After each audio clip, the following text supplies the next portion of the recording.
How is everyone doing? Well, we're here. It's after 5. Let's say it's the last call with me, your beautiful, wonderful host, the ones that you wait for.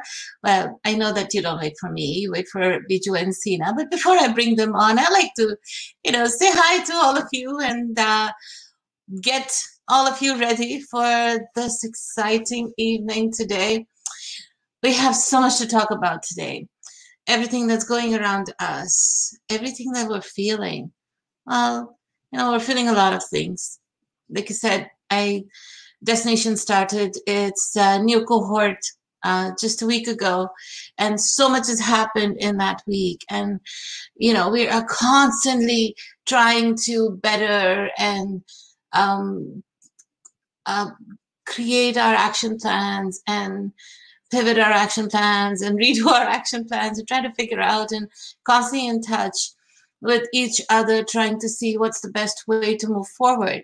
Well, what are we moving forward from? We're moving forward from this stop that has suddenly come to our lives. The stop that is a job loss or a gap on how to transition from one job to the other, or this sudden COVID situation. We have so many emotions that we're dealing with, and it's not just emotions, but it's actions, it's insecurities. So, as you know, if I don't have the answers, I bring in the big guns, or they say the experts. So with me this evening, as usual, on the last call, we have Biju Misra. And here he is. Hi, hey. Biju. Hello. Hey, how are you? Awesome. And Seena, Foley. So now we're live and we have these wonderful guests, and I will shut up and let them talk. How are you guys doing this evening? Oh, very good. How are you? How's the week been, Mina? It's good. I saw the Monday with Mina. That was fantastic, as usual. Everything's been technical challenges. Yeah, that's good. That's how it should be. Yes. Well, thank you again for taking the time off and joining us over here and answering the million questions we're going to get today, because we're talking about a very, very important topic, right? Well, we're going to talk about a few different topics, actually. Yeah. We are indeed. Yeah, so I think maybe, just for context, right? I think we've all kind of talked and maybe changed the format a little bit. Just kind of have a round table, and we'll have multiple topics across kind of that whole job search, career, skills, happiness, life, all that good stuff. So I think we all have something to talk about, and looking forward to people's engagement, interaction as we talk through it, because they'll all be good topics. They are absolutely amazing topics. So take it away, guys. What's the first thing we're going to talk about today? So listen, Mina, Mondays with Mina, right? You started off talking about dealing with employment gaps. Not everything goes as smoothly as we think, and we can find ourselves out of work. And how do we do that? So how was the discussion on Monday? I think the discussion went really, really well. It was... it was quite emotional. Went through quite a few things, but here we are. We could have you guys here to take a little deep dive on how should we deal with employment gaps when it comes to resumes, when it comes to restarting or starting our careers.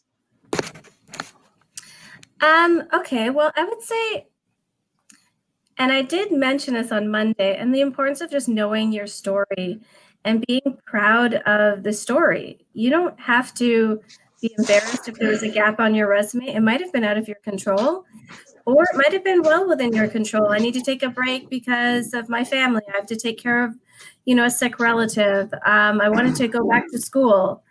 I've heard every excuse in the many years I've been recruiting. Sometimes the gap is I had to leave a job without a job to go to because it was a toxic environment.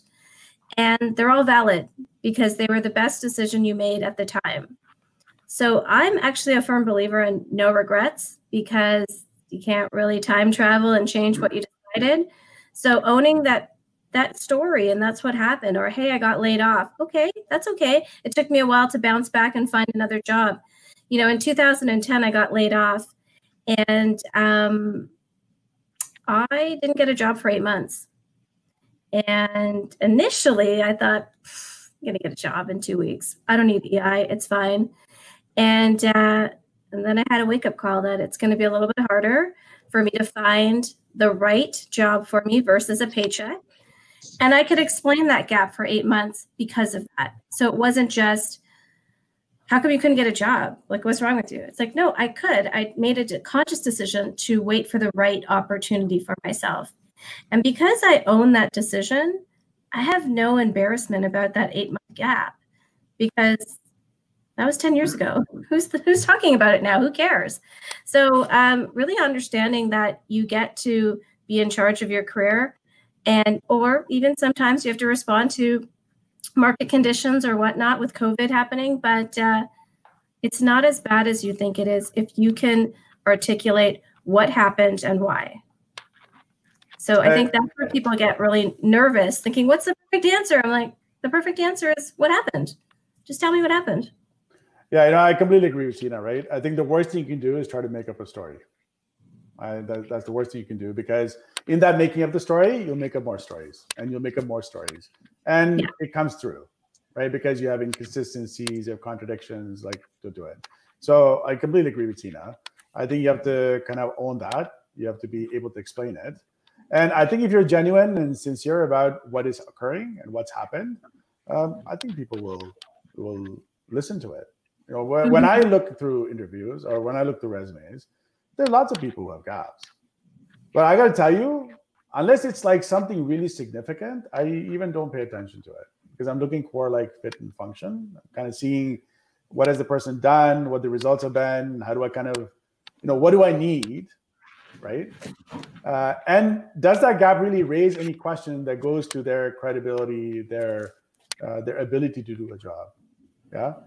But you're right. I've heard lots of stories of people. Some are heartbreaking. Some are very genuine and true. And I've still hired them just because it's important, but it's not critical to their success. Right? So Mina, you've obviously, in the last 20 years, talked to job seekers every day. What are the biggest concerns with these gaps? What are they thinking in their minds is the problem? Well, many a times it's a newcomer will come and say, I'm not able to find relevant jobs because of international experience. Mm-hmm. At the same time, a new graduate turns around and says, I'm not able to get a job because I'm competing with experienced people. And the other one is, people with Canadian experience who are transitioning or who've lost a job because of numerous reasons. They're saying that, newcomers come in with so much more experience, so much more education, and they take our jobs. So there's always a reason why somebody feels that they don't get in, or they don't get the job. So, and I've been in all of those boats, and I'm sure that both of you have been in these boats, right? Absolutely. But if we focus on what we don't have, we're going to forget what we have. And my honest answer and my objective has always been, well, let's talk about what you have. Let's showcase that and where you can bring the difference, because that's what's going to get you a job, not the fact that you're spending so much time and energy on the competition. Yeah, I think it's good to acknowledge that emotion, right? Because if you try to hide it, it'll come back to kill you. I think it's good to acknowledge the fact that you are where you are and you are feeling what you're feeling, whatever the reason may be. But then you have to start figuring out what it is you can do to move beyond it. Otherwise, you'll bottle it. You'll just be a bad place to be, right? Because it'll eat away at you because you haven't really kind of dealt with it. And that's why I think support structures, mentors, all that help. Is a lot of times you need to talk about it just to get it off your chest because it feels better. And then you're like, okay, now I've done that. I know what it is, what I'm feeling. What do I do next to get out of it?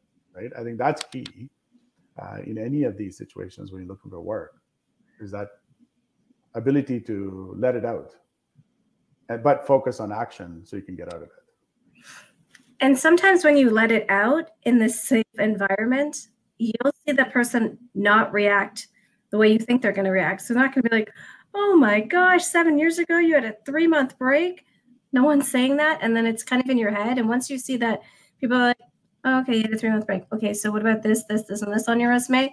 And once you see like outside of yourself that it's not as big as you think it is, it'll help you kind of reset when you're in front of a recruiter or talking to a hiring manager, or and just, going through the process, you'll start to see that maybe what you thought was the biggest obstacle wasn't that big a deal to the outside audience, because you're so focused on yourself and your story. But hiring managers also are like, okay, let me see, are they qualified? Can they add value? I need to fill, like, I've got needs on the team that needs to be filled. So they've got their own things that they're looking for that is separate than what you're so worried about. So, and honestly, like, we're in the middle of a pandemic. Yeah. People are going to have a break on their resume right now. Yeah. And so then what does that mean? We've got a whole bunch of people that aren't good candidates. We have a great bunch of people that are looking for work right now. So I think if you can speak to, one, why there was a gap, and more so focus on, how did you handle the gap? How are you resilient? How are you doing continuous learning? What did you do to better yourself while you're in that gap in employment? And that might have been self-care. So that's still a really good thing to do. Yeah. Or it could be upgrading. I took a course. I joined, a mentorship program, or, I just, I really took care of myself. I learned a new skill, whatever it would be. If you can speak to it, then that's what we want to hear. That's what hiring managers and recruiters want to hear. What are these great things that you did to better yourself? Because tough times are going to happen. You're going to have gaps. It's okay. I've had gaps, so you're going to have gaps. But it's really, how do you, one, deal with the gap, showing resilience, and two, how do you explain it? So how can you articulate your story to a hiring manager to showcase that, yeah, this happened, but it doesn't define me. Yeah. Meena, are there any questions that are coming up? We should just answer as we go. We should. And ladies and gentlemen, I encourage you to ask questions. You guys send me messages and want me to review your profile and want to have a chat with you. Now I have experts over here who are here to have a chat with you. So please come online, come on live, ask them questions. So Adnan has, I think it's a comment. You, along with a pool of mentors, are a great source of motivation amidst the situation we're all in. Thank you, Adnan. Love the way you engage across experts and give us opportunity to connect and learn. Well, thank you. Thank you so much. Well, I'm glad. Oh, here's Priyanka. Hello, Priyanka. Hi, Priyanka. Hi, Timnish. Good to see you, Timnish. We miss you. The fam is in the house. That's the fam in the house. Hello, Shelly. Hi, Prem. Okay. Humber's in town. Humber's in town. Yeah. Hi, Ashwin. Great to have you here. Amazing topic to choose. Really need to give different perspective. Yes, Neha, I agree. All right. Everybody's saying hello, hello. So hello, hello. Oh, hi, Samantha. Sally, hello. Thank you, Sally. So how to deal with employment gap? Here we go, Timnish. How to deal with it in today's situation. I think if you're dealing with a prospective employer or recruiter and they don't understand the impact to the market that COVID has right now, they out of touch. Like, honestly, I think that's a global pandemic. It is affecting many, many economies, many sectors. So, and it can be that I just got here and I'm starting to look for work and this happened. Maybe I lost my job because of COVID, but I feel like this is a freebie. Like this is a pretty safe reasoning for having a gap in your employment, having dealt with the local economy. Yeah, I agree. I think everybody should know this, right? And it's a lot of his timing, like you said, people come at the wrong time. It just happened. And if you go somewhere where people wonder why there's a gap, I think you should run the other way, because that's probably not a place you want to be, right? Because that means they're in a cocoon somewhere and they don't really understand the realities of the world that's going on, for sure. Yeah, and I've actually, sorry, Mina, I was going to say, I've actually seen jokes about this on LinkedIn where they're like, if somebody asks you, why do you have a gap in March of 2020? You know, we're just like, oh my God, really? That's crazy. So we kind of joke about that. The wrong employers won't understand, but I really have faith in a lot of employers and recruitment professionals and hiring managers to know better that there's going to be a large impact on people's on gaps on their resume. And especially once the jobs start opening up, there's that much more competition. So just because like things start to lift a bit doesn't mean it'll be easy as well. So the right employers should get that. This is bigger than just a typical like, hey, why did you change careers, or why did you like, this is bigger than that. So they're going to know. And if they don't know, then please steer clear of them, because that's not the right employer for you. Yep. That's true.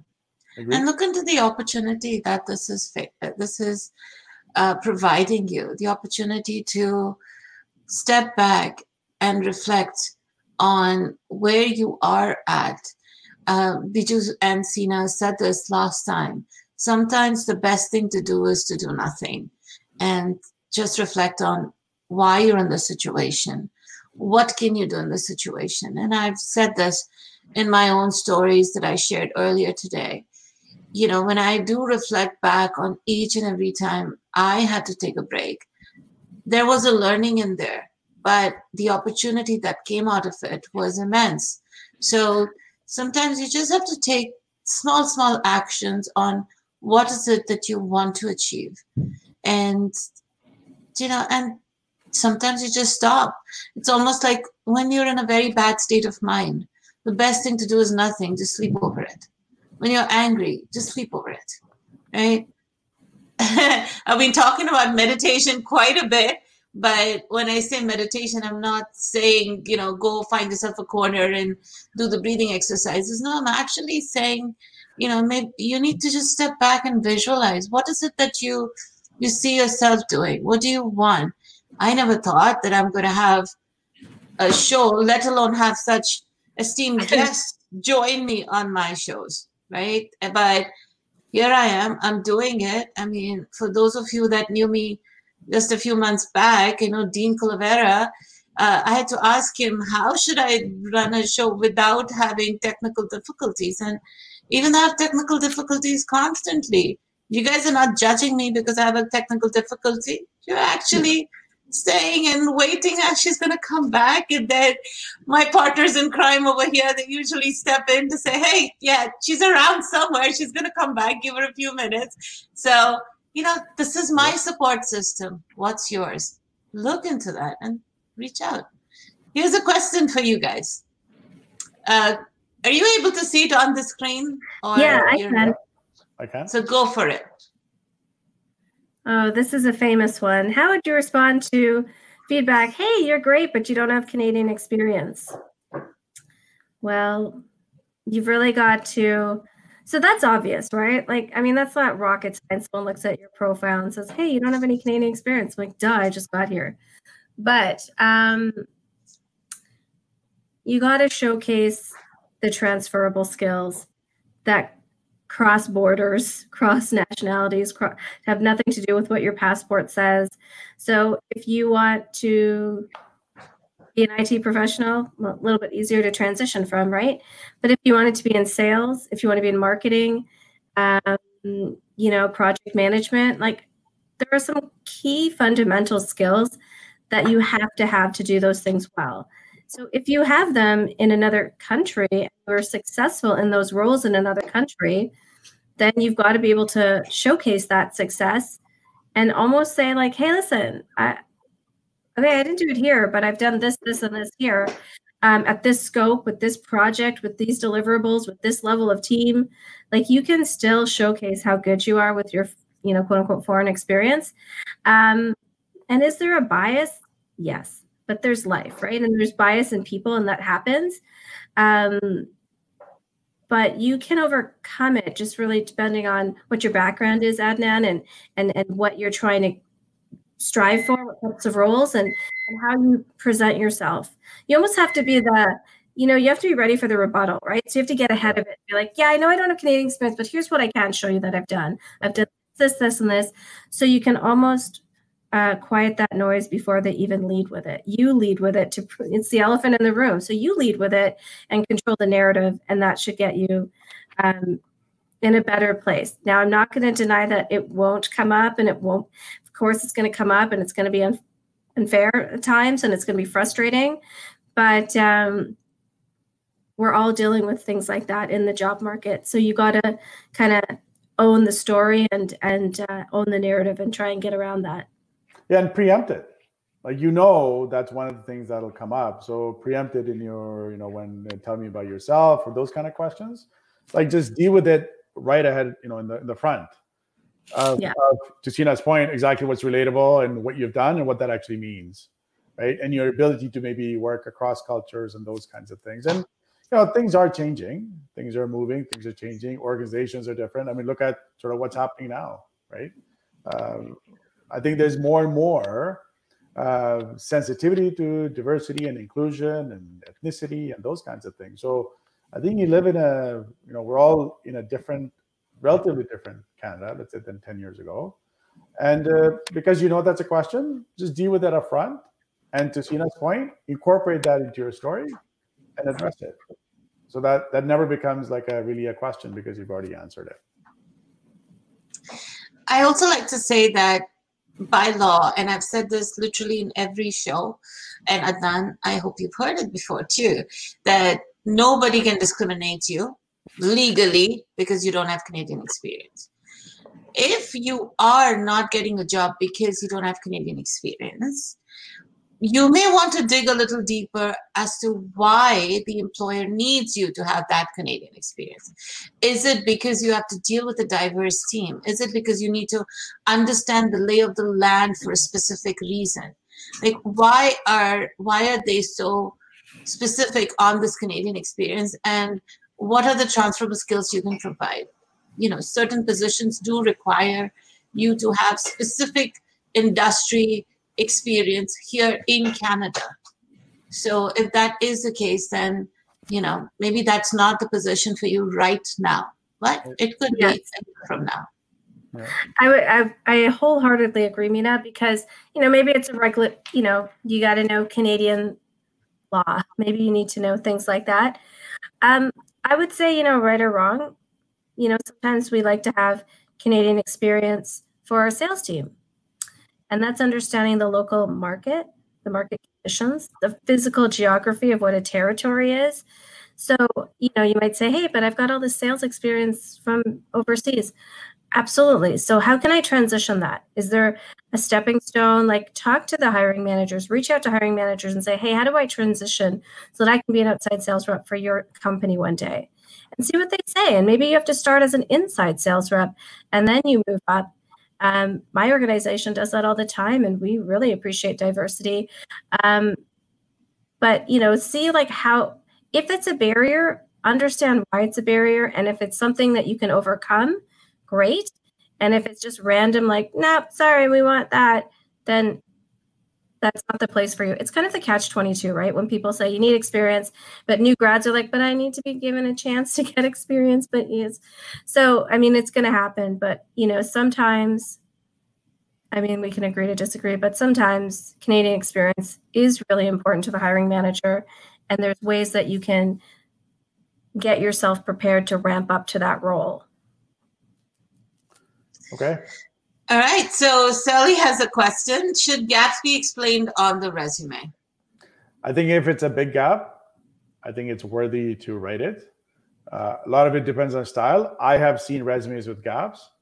I don't believe I've ever not selected them for an interview.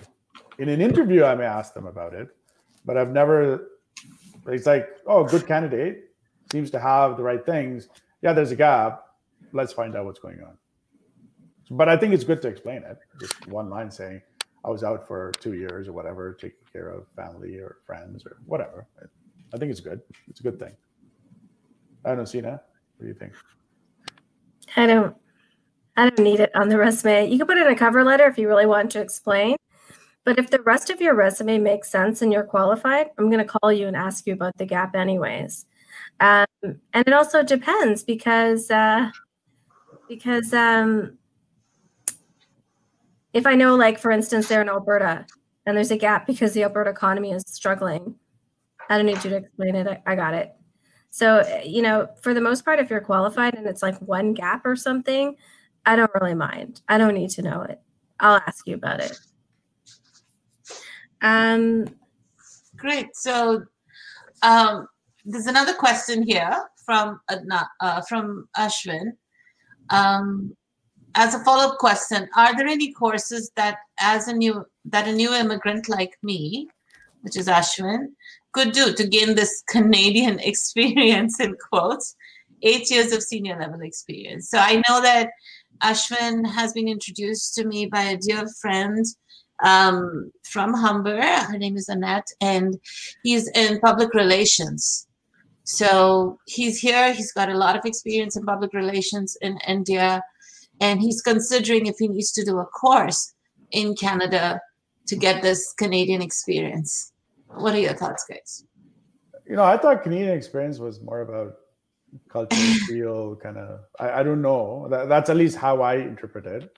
And I don't know if there's a course, as it is just studying the culture and knowing the norms.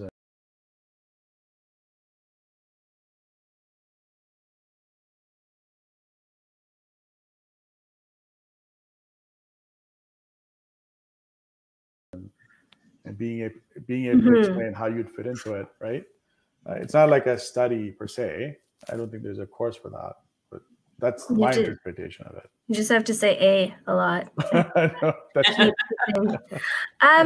so what I would say is, first and foremost, the question implies that you're dealing with current roadblocks that say you need Canadian experience and you're not moving forward in a process. So if someone's giving you that feedback, okay, I would actually reach out to PR firms if you want to be in public relations and say, hey, like, what do you think of my profile? Is there anything I could do to gain experience, or is there any courses or anything that upgraded my skills? Like, talk to the industry that you want to be in to see what they want. Because I can tell you, Biju and I can talk about things in theory, but if that's what they want, if that audience needs you to take course X or do something or volunteer or whatever, I agree. Then they'll tell you what they need. But, if no one's told you that, then maybe the Canadian experience thing isn't the issue. Yeah, I agree with that. I think get to the facts of what it is within an industry. And we talked about certifications and things like that. And I think that's a good idea. It's like, how do you cope with it? Find out within your space what is kind of the norm first, and see if you have that. And then kind of, you teach this, Meena, then you connect and you LinkedIn and you find people and you engage in a conversation. I think that may be more productive to demystify this Canadian experience thing. And Ashwin, you have connected with the most amazing human that I know in public relations, Annette, and she herself told you that you have all the educational and experience related information. You just need contacts. So I think the question needs to change from, do I need to do a course, to how can I start working? What are some opportunities out there based on the experience I have? At least that's what my conversation with you tomorrow is going to be all about. Be prepared. And I think that's a really important point to bring up, Meena, because it's the importance of like really understanding the feedback you're getting and then being able to channel that and pivot in your job search. Because it's really easy to get stuck on but how do I get Canadian experience? But that's not what really Annette shared. Annette shared something different. So again, in previous sessions, we've talked about don't believe everything you think, right? You can be your own roadblock with this narrative when Annette is telling you something different altogether. So you've got to be able to let go of something that might not serve you and might not be accurate, and then really get the feedback from someone in the business that's telling you, actually, no, you've got the experience, you've got the education, you just need to build your contacts, which is fair, especially in that industry. So, we could talk about, as we say, like, let's talk about how you deal with that, after you're having a job loss or there's a gap. Like, how do you rebound? How do you bounce back, and how do you stay resilient? Because that's what's going to be important, as Neha's asking us, how do you cope emotionally having that gap? So if it's longer than COVID, in 2011, there was no COVID, and it still took me 8 months. Yeah. So it's going to happen, right? Like, this isn't just specific to COVID. It's just COVID's the current big one on our plate. Yeah, it took you 8 months with Canadian experience, mind you. Yeah. I am Canadian. I'm first generation Canadian, so all my experience is Canadian experience, and it took me 8 months. Now, I could have taken other jobs. I could have taken junior positions and sort of a version of survival jobs within the HR world. I had the luxury and the privilege to wait it out. Not everyone does, but it took me 8 months. Yeah, and I think the other part of coping emotionally is not to make it about you, right? I think the worst thing you can do in any, whether it's 8 months or 1 year or 3 days or whatever may be the case, is to automatically assume that you're the problem. Yeah. Right? Because situations play into it so many times. But I think you should be objective with yourself. You should be fair to yourself about it, right? It is a question to ask. If you're not, let's say, getting interviews saying, is there something I'm not doing? But also understand that there's lots of other factors that go into it. And I think the worst place to be is to make yourself the problem and really get into this really weird emotional cycle where every day you just feel that it's you, and it's not always you. Yeah, it's a bad spiral to be in. It takes a lot of energy to get out of it, right? So try to be balanced with it and understand the situation you're in. But yeah, I think it's a fair question that we should always ask ourselves, what is there something I can do better? Can I do something different? And read and study and connect and talk. Yeah. Right. When I lost my job in 2010, I remember I went for an interview with an agency like the next week. Okay. And I was pretty gutted that I lost my job. I was surprised. It was a shock, and it was a really tough time in my life. It was the most inconvenient time for me to lose my job. And I went to an agency to get, to register and get placed and everything. And I think back and I look as an outsider in at that interview. I was horrible. I was so desperate. And I was just like, no, I gotta work. It's fine. I'm fine. I'm not even going to take the time to, emotionally deal with, being laid off. And so that was me. That wasn't the situation. That situation was me. So you have to be honest and self-aware, and that takes practice. You got to lean on other people, and you need to get advice. So it's not just your friends that aren't in your industry. Talk to business leaders, talk to mentors, get some advice, get some perspective of, what the situation is and what you need to do to improve, and, how you tackle your job search. So coping, listen, we're all coping. Last week, I took 2 days off work because I needed to reset and I needed to recharge. So it's really important for you guys to have a support network when you're looking for a job. It can mess with your self-esteem because we tie so much of who we are to what we do. But and we're living in an Instagram world where everything looks supposed to be perfect. Everyone else's life seems perfect. Why isn't my life perfect? But you gotta get some support, and you've got to understand yourself and be able to support yourself, and not just be, I'm going to give up, this is too hard. No, there will always be challenges. So this is going to be life skills that teach you how to be resilient. So lean on others and really try and be open to learning why this is happening to you in your life, because a life lesson is happening. Yeah, just on the support network. So I think it's important to have a support network when you're looking for work, right? Just to deal with it and understand it. What I would urge people to think about who are looking for work with the support network is to maintain that network after you get work. Yeah. Right? Because the challenges are different, the environments are different. There are a lot of things that in practice that you imagine in your head won't actually materialize. That's culture, right? Whatever may be the case. I see a lot of people who start and they may connect with lots of people and so on, and they just kind of disappear once they get a job. And then they start having problems, and then they have nobody to rely on. So part of the understanding is that you have to build a network. And that's the reason why you build a network. Not just because you want something from them, but also that you'll give something back to that network over time. And in the moments when you're actually struggling after you get a job, that's the network that's going to be there for you to help you, right? So don't just write it off, right? Because you put energy and time into it, and others have put energy and time into your part of life where you were struggling and you were trying to figure it out. And I think it's somewhat disrespectful to just to write those people off. I say that because I've done it in my career.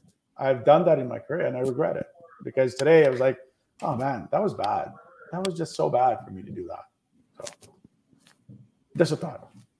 Yeah, I would agree because, if you only need people when you're down and you reach out and they're there for you and then you forget them when you don't need them anymore, like that concept of being a fair weather friend, like transition that to the business world, right? Like you're building a network.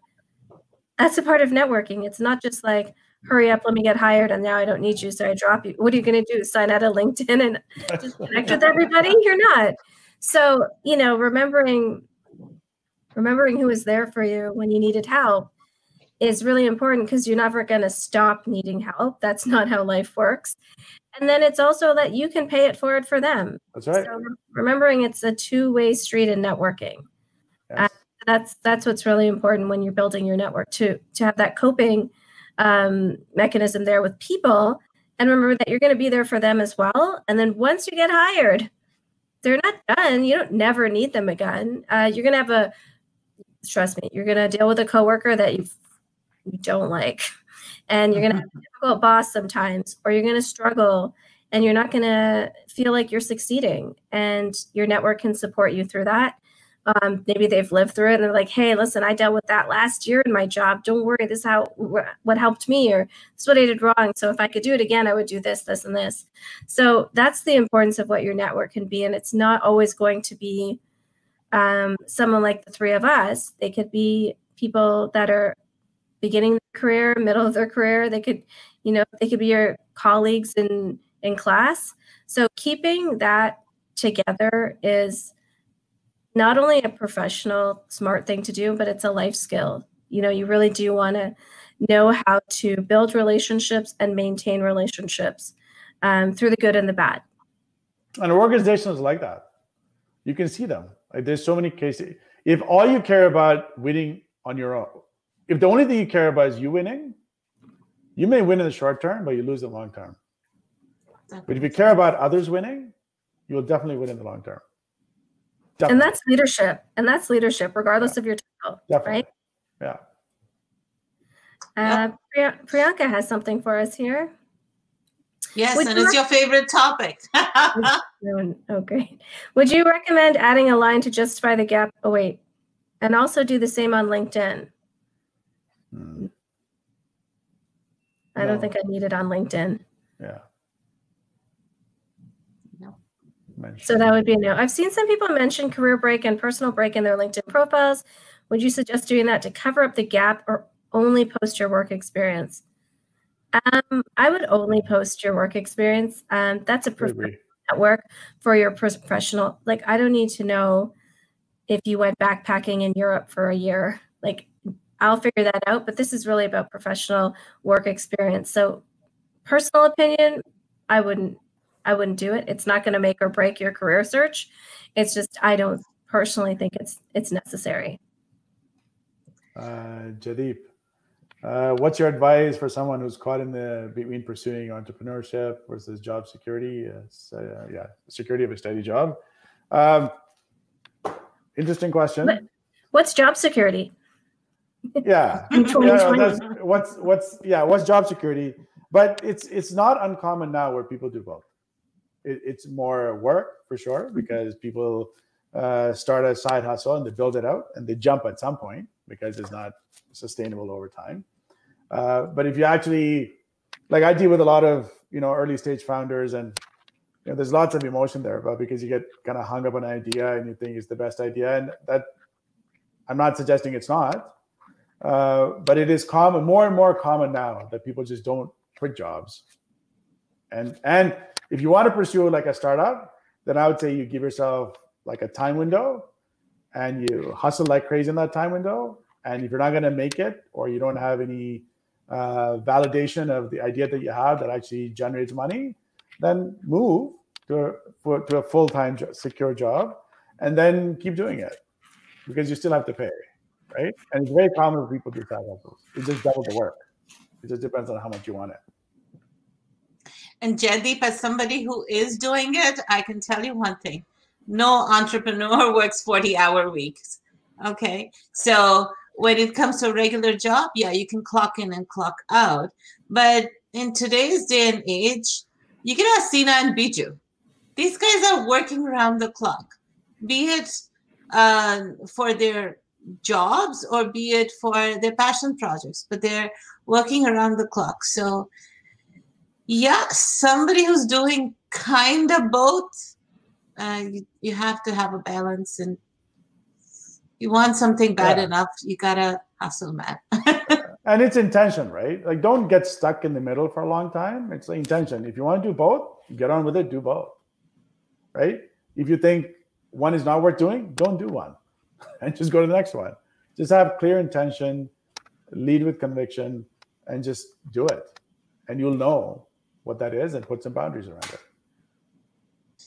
This question that's come up, I'm going to ask both of you to address it, because I think that I've been through it, Gary, and it was tough, and I read it out here.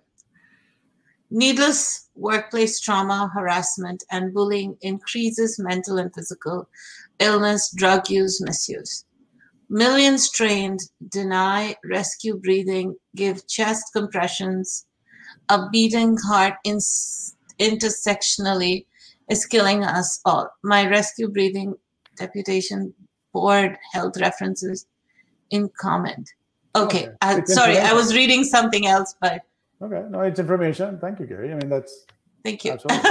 Yeah, absolutely. Sorry, I thought there was something to do with workplace trauma. Hey, listen, it's a tough time out there, right? And there is a lot of mental stress, mental health issues. Again, like last week, I took 2 days off and I posted about it. And I mean, the amount of people that really responded to that post, I didn't think I was doing anything other. I had actually a really good friend of mine tell me to take time off. And I thought, oh no, I can't do it. I didn't have enough notice. I got to cover. I got too much on my plate. I got all these recs. I got an interview. It's like, Seena, you got to take the time off. And I went to my boss and she was like, absolutely. And the culture of my organization is about taking care of ourselves and being, following under health and safety. Mental health is really important. And it's okay to not be okay. Raise your hand, get the help, and get the support you need. So, I think that's a pretty progressive viewpoint that has to happen, especially, in all the discussions that are happening in today's world and what's happening, in the US and like race relations and all that. That's some heavy stuff that we're dealing with, and rightfully so. And the discussions that come from it and how do we cope with that? You can't always just turn off social media and the news because it's bombarded by, back in the day, water cooler talk, right? So you got to take care of your health, and you've got to, because if you're burnt out, if you're just really down and out over something, you're not going to be effective in your job. Yeah. And it's not fair for me to not be effective in my job. I'm a recruiter. I got to give 100% to every candidate I talk to. So if I can't do that, then I got to take care of myself so that I'm ready to do it again. And, kudos to my friend for talking me through that. Kudos to my boss who said, absolutely, Seena, take care of yourself and the culture in my organization. But yeah, breathing exercises are really big. And being able to turn off a laptop, when we're all working from, or many of us, are working from home, you have to know when to turn your laptop off so you can recharge, right? And reset and recharge is important. So thanks, Gary, for that. Yeah. Thanks. And there's one more question here. From LinkedIn user. Okay.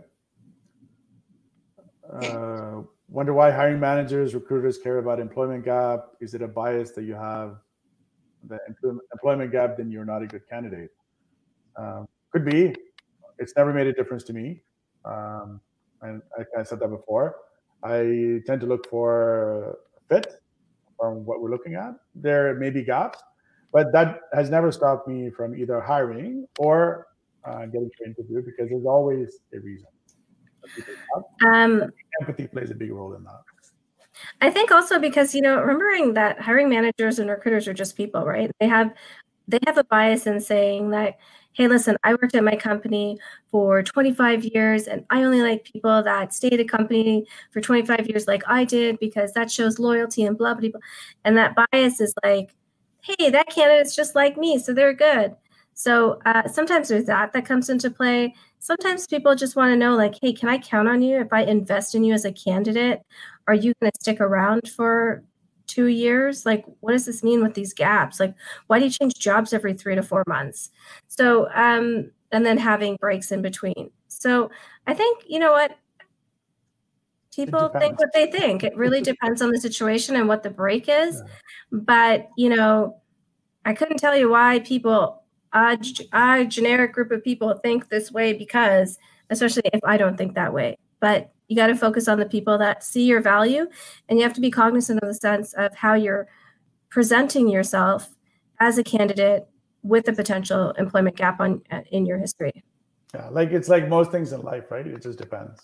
Depends on I know. what you're doing, what company, timing. There's like so many forces of the universe that kind of come into play. But I'd agree. You just have to do it, move to the next one, and just keep moving until you get what you want.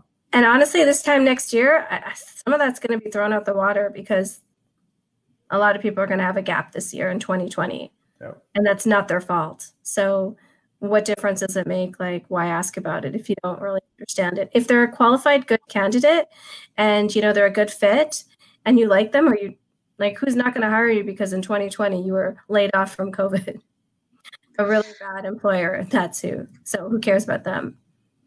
A couple of other things we wanted to talk about also was rebounding after a job loss. So gaps are, how to address gaps. We've talked about it. And I think in every conversation we have, we're going to be talking about it some way, shape, or form. But a couple of things we wanted to talk about today was rebounding after a job loss, and what organizations should be doing currently with their employees, in the current situation. But here's a question that's come in from a LinkedIn user who wants to know, what are your thoughts on what is involved if someone is considering changing industries? So if we can touch on that, and then we'd love to talk about some of the things that we should do to, motivate ourselves and rebound. To me, it's, try to see where the transferable skills are and how you can relate to an industry that you may not be. Because I think that's always a hurdle, right? It's always a hurdle when you move to something new that people say you don't have experience. So I think one of the things you can fall back on is, what have you done? And based on what you have done, what are those skills that can apply to other industries, right? It may not be a sure shot every time, but I think that'll get you further ahead than just saying, well, I've been in medical field and I want to be in veterinary science, but I have nothing to give. Or if you're going to do that, first of all, what are the thoughts? If you want to do it, then research it and does it make sense? Is it a booming industry right now? Is it the right time to make that transition? And are you willing to kind of start at the quote unquote bottom and work your way up in this new industry? So there's a lot of things to consider if you're going to make those decisions. Like when I started my career, I started in recruiting, and then I quit my job. It was a full-time job. and I took a contract position as an HR coordinator. And people are like, why would you do that? Why would you leave a full-time job? This and that. What? I'm just like, because I want to have some exposure to HR before I, really specialize in recruitment. It's early in my career. That's what I want to do. I'm willing to take the risk and leave a full-time job for a contract.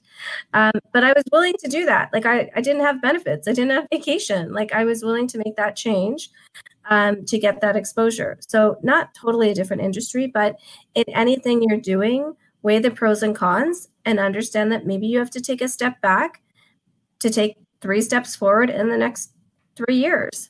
And if you're willing to do that, then understand, what that path looks like and what the road to success looks like if you're changing industries, and then you make your decision. So if you're passionate about it and that's what you want to do, absolutely do it. Just be aware of what's involved in changing that industry. Because if you're 5 years in one industry, that 5 years may not mean anything in the new industry. So you have to be able to let that go and not feel like, hey, but I've been working really hard and all this stuff for 5 years. You're making a change and you're pivoting, and that might mean that you start over. But if it's the right career path for you, go for it. Yeah. But there are professions like business analysts and so on, where I hear all the time, I'm not an energy business analyst, and actually we don't care, right? Yeah. It's a profession, right? It's a profession that comes with some tools, techniques, methodologies, and we're looking for, are you able to demonstrate that you did that? Whether it's medicine or energy or whatever, I think more and more people don't care. They just want to know that you have capability and adaptability to industry. Let me tell you guys this a really cute story. So don't forget the power of network. A friend of mine was an author, and she got married to this guy, and he works for a Fortune 100 company, and they would have a lot of socials. So she would go to these socials, and she started getting to know the other women in the company and started just networking and having a blast, Mom's Day, Christmas parties, whatever. They had a project manager position in that company. Mind you, it's a Fortune 100 company. Okay. And they had a project manager position in that company, and they just absolutely loved her. So they kept saying, hey, it'd be so cool if you start working with us. And she's like, I'm an author. I don't know anything about project management. They said, it's okay. Don't worry. It's you have the transferable skills. We'll just send you to school and give you the additional certifications. Just come on board. They hired her. Right? Just the power of network. Now, I'm not saying that it's going to be that easy, but if you start building your network, you wanna get into a field, start talking to people in that field, start connecting with people, start learning from them, start seeing what groups they're attached to, comment on things, read on things, be connected. I'm telling you, it's going to be a little longer, but definitely it's going to happen. People like to work with people they like. Simple as that. Yes. Okay, so let's, where's the time? 8 minutes left, 7 minutes left. Okay, why don't we talk about, what do you feel that, right now everybody's a bag of emotions. Everybody's going through a lot of things, different things. The worst that certain people, besides jobs, going through are people who have family members suffering with COVID, and they're dealing with other issues and being at home jobless. But being jobless is not their concern; it's the family member that's the concern. So with the whole Black Lives Movement, all of these things, what do you think companies should really be doing right now to motivate their employees? And how do we motivate ourselves to look beyond this? Seena took some time off. What are some of the tips you want to give us? Honestly, I think companies should talk about it. That's the first and foremost thing, is to acknowledge the elephant in the room. This is a real thing happening in the world that is very hard, very painful, very stressful. So there's an emotional and a physical impact to our lives here. And I think the first step is talking about it. So I'm lucky that I work for an employer that does talk about it and wants to address it and have those tough conversations. So I think not running away from it and just thinking it's business as usual is going to mean a lot to people, because it means that I see you, I see your thing, and I want to talk about it from a fundamental human to human connection. That's what a corporation can do. At a starting point is to start to have the discussion. Now, it's not just about having discussions and building a plan on how to move forward, but having resource groups, having support, having maybe an employee assistance program that people can call confidentially for support, because sometimes your manager isn't equipped to also be your counselor. But knowing what your resources are is what's going to be sort of step one. Well, step one is talk about it and acknowledge that this is happening in the world. And step two is to start, figuring out what the resources are and what's the plan going forward to best support, our employees. Yeah, and I think it's also good to give space, right? Not everybody wants everybody in their life either, but to let people know that you're there, but to give them space to reach out. Yeah. Kind of check in every once in a while to make sure. I think that's always good. I think organizations, leaders, managers, wherever you may be, and even with each other, right? Yeah. People are going through so many things at home, at work, all these issues that happen, right? And I think if there was a time to really practice empathy, I think this is the time where you acknowledge the fact that people do carry their own burden, and that when maybe they're not completely there, that it's okay because you're not them and you don't really understand fully the burden they carry just the way you don't understand it. So even in conversation, silence is important because it lets people contemplate and reflect and talk about it, right? And being empathetic at that moment and giving people space, I think goes a long way, because many times people just want to know that somebody's there, whether it's your employer, your manager, your friend, whatever may be the case. They just need to know that you're there. And many times that's more than enough. Then, hey, tell me what's happening. No, really, tell me what's happening. Something must be wrong. And even if there's nothing wrong, suddenly there's something wrong. Right? So employers should do that for sure. I mean, we do that. And you don't need to silver lining it. Okay, like not everyone needs that. Don't worry, but at least it's not, or it's gonna be okay. And it's just like, because it really just detracts from the legitimizing of the pain, right? Yeah.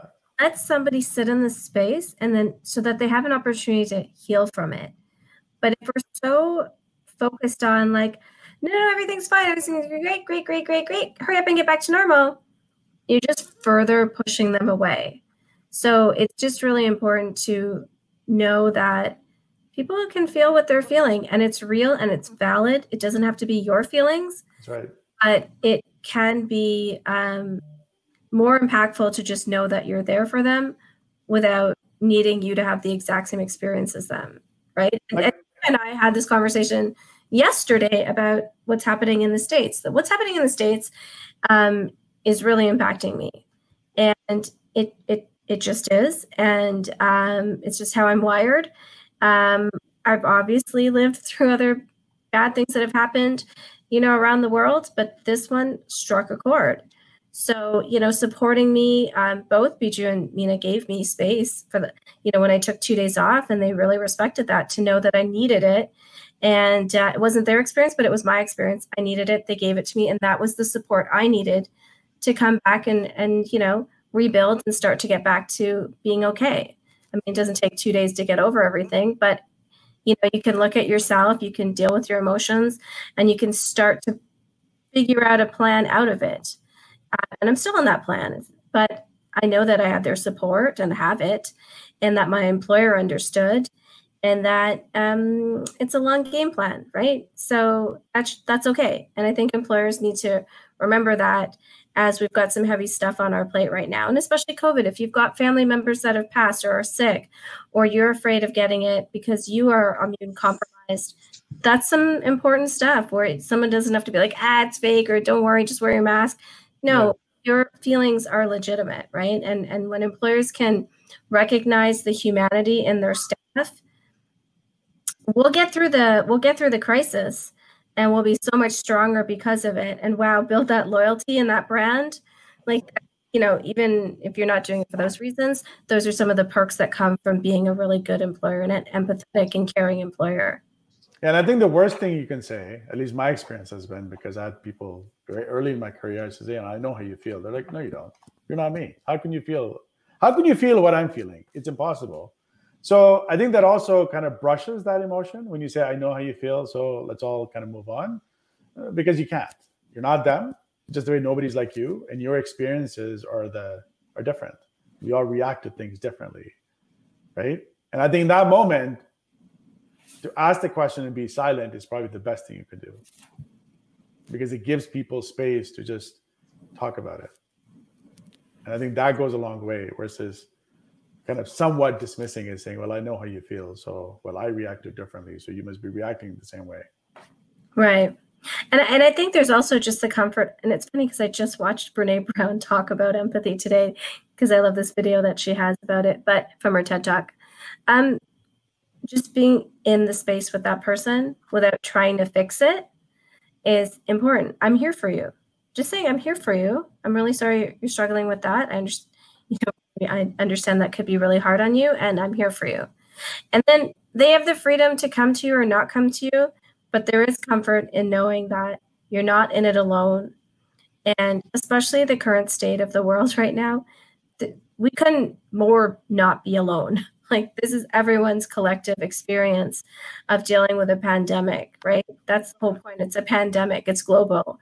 Or, the stuff in the States, we're having, marches around the world are coming together on this topic. So, this is a time where you have to remember that it's tough and, we're all in this together. Maybe not the exact same experience, but, we understand that there's some big things happening in the world, and as humans on the planet is the unity part of it, right? Whether you kind of agree or not, doesn't matter. It's still impactful in what we're talking about, the job market and business world, and just in general. I do want to add a little bit. There's also another side of it. There are some people that really care for you, and they can reach out to you constantly asking you're okay. But there comes a time when you're in your bubble, you keep pushing them away, they'll stay back because they think that you need that space. And whenever you're ready, you're going to come out of it. If you're not okay, you need to come out and ask for help. You cannot stay in your bubble. You cannot, just start thinking that, nobody cares for me. No, there are people who care for you. A lot of us care for you. Yeah. But we've tried and you've pushed us away. You want us, we're there. So just get out of that space and reach out, and, we'll fix it. We'll work over it. But we're out of time. It's 7:03. So how did that happen? I know. We didn't even cover all the topics today. We did not cover all the topics, and we have a treat for all of you next week. But that treat we will announce after when the next week starts.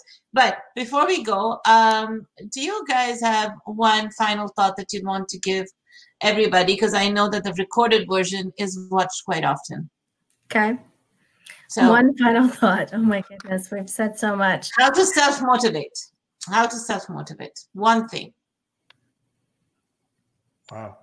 That is a very big process to learn about yourself and to understand your triggers. It's not so much as easy as fake it till you make it. I mean, listen, I do believe in that, but I think just knowing that there's nothing wrong with you at your core fundamental, your work experience, your collective with, first of all, you're not your resume. You are a human being first and foremost, but the collective of your education and your work experience and the gaps and struggling during COVID or in the job market or you're new to Canada, whatever it is, that you're good enough always.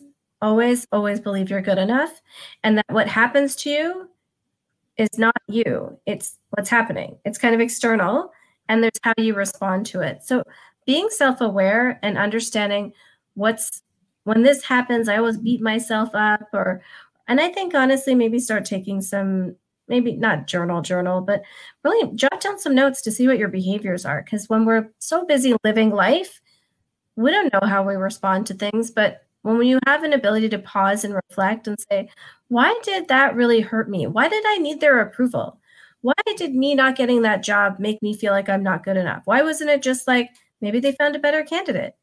Why did I create this story? So I think just always fundamentally practicing the self-talk that you are good enough and that your job search is something you're doing. And there are some external factors that have nothing to do with whether you get hired or not, but you're always going to do your best. And if you always do your best and you know that you're a person of value, then you won't have to take everything personal that happens to you that doesn't meet your expectations. That wasn't maybe a one sentence piece of advice. I'm sorry. I would say, so it's related to that. I think I would say really get to know yourself and be comfortable. I think all the interview and all that stuff will happen once you're comfortable with who you are and what you've done and that you're a human being. You know, I talked to some people this morning, and as you talk to them, you find all these facets to their personality. And in addition to job search, do the other things that you really enjoy doing so that you can break the monotony, right? Because you're more than just a job search and you're more than just an employee. And I think, and exploring that, I think will give you strength and energy to do and keep going. That's what I would say. Thank you. Thank you, Biju and Seena. And to all of you, I hope that today's conversation was as enriching for you as it was for me. And these experts will come back again. Yes, next week. Yes, that's the dream. We are coming back again next week with a few others all together. So what's happening at Destination CEO this week? We are having our orientation. So for our July cohort, if you are interested in learning more and getting involved, please attend our orientation this Sunday. Eventbrite, you need to RSVP. For all of you that are here online today, if you want to attend a special lesson by Biju and Seena on Saturday this week, all you have to do is direct message me. If you're not a part of Destination CEO, it is not open to you. But I can give you a special invitation to watch these two in action as they talk about how to brand yourself and be visible. Yes, I know. My favorite topic, Biju and Seena, they're going to kill me because they didn't ask me to do this. But for those of you, just show up. We'll work for Mina. We have no, she's in charge. She's CEO of Destination CEO. She's CEO of us. So we do whatever we're told by the boss, the real boss. That's right. Yeah, right. Thank you guys for being with us. Thank you. Thank you, everybody. We'll see you next week. Thank you. Like, subscribe, join, share, do all those beautiful things that you always do, and have a wonderful weekend. If I don't see you before Monday, don't forget, I'll be back Mondays with Mina. Take care. Be safe. Good night. Thank you, guys. Okay. Be safe.